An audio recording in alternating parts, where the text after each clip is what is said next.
Yo, what's that word, gang? So you got 50 Cent, man. He responded to Jim Jones, and it's crazy how he responded.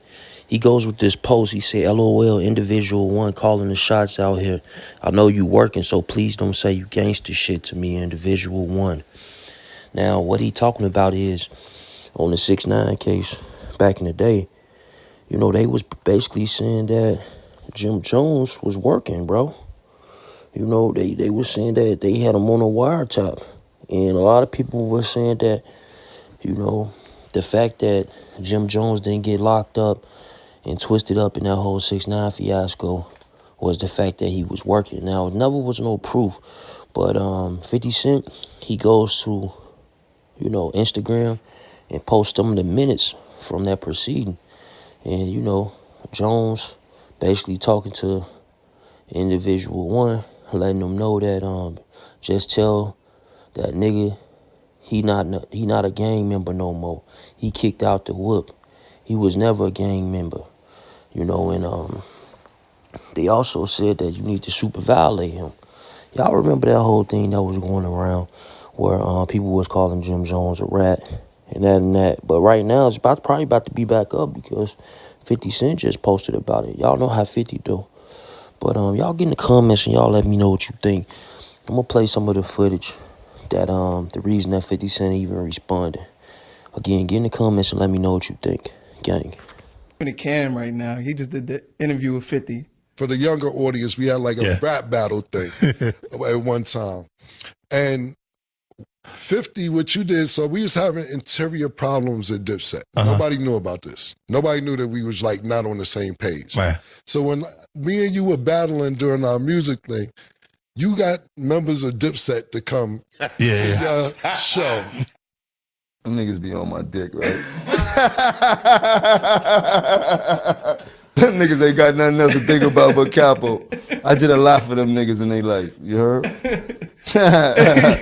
Both of them. Pause though. Get off of my dirt.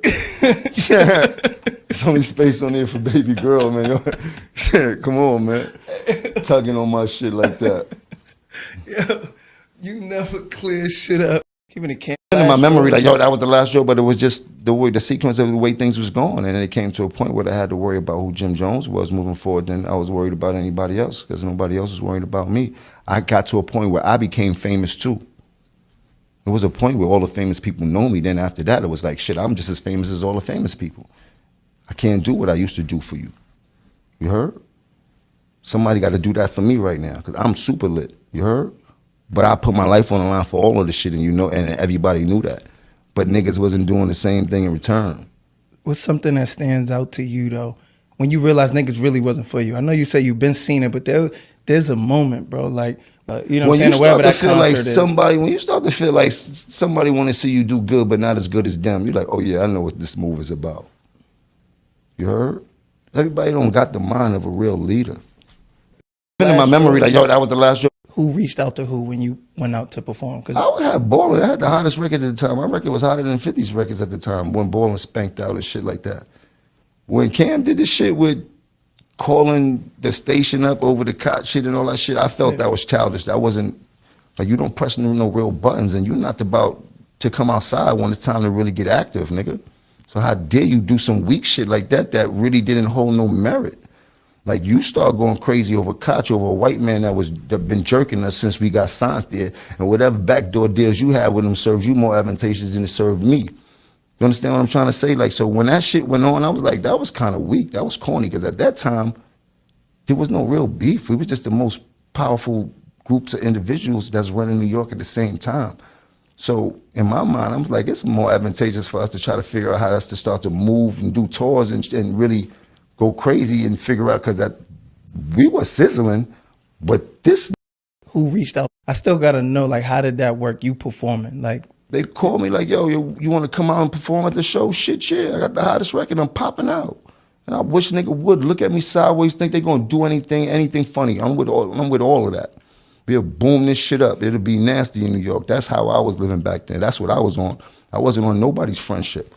I was in there like a pirate. What's up? What's up?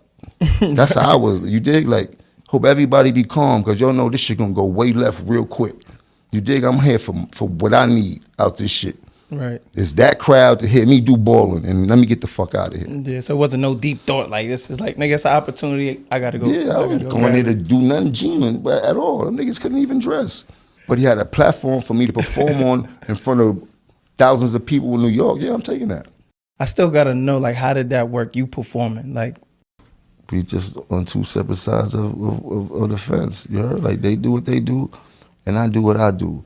I'm very different from them, my brother. You heard? Like, very different.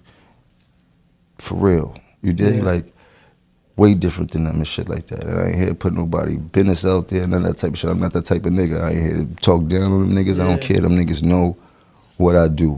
You heard? And they know what I've done. And they could dance around it all they want and shit like that, joking, but they know, nigga, if I get upset, it's gonna be a real problem. And I can tell you about times that I did get upset.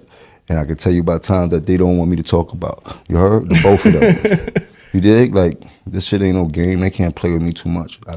I give them the floor to do that because that serves me no purpose. I got too much shit to worry about, too much shit to do. I'm trying to get to a real bag, a real different type of bag, and I'm trying to help out more than I took.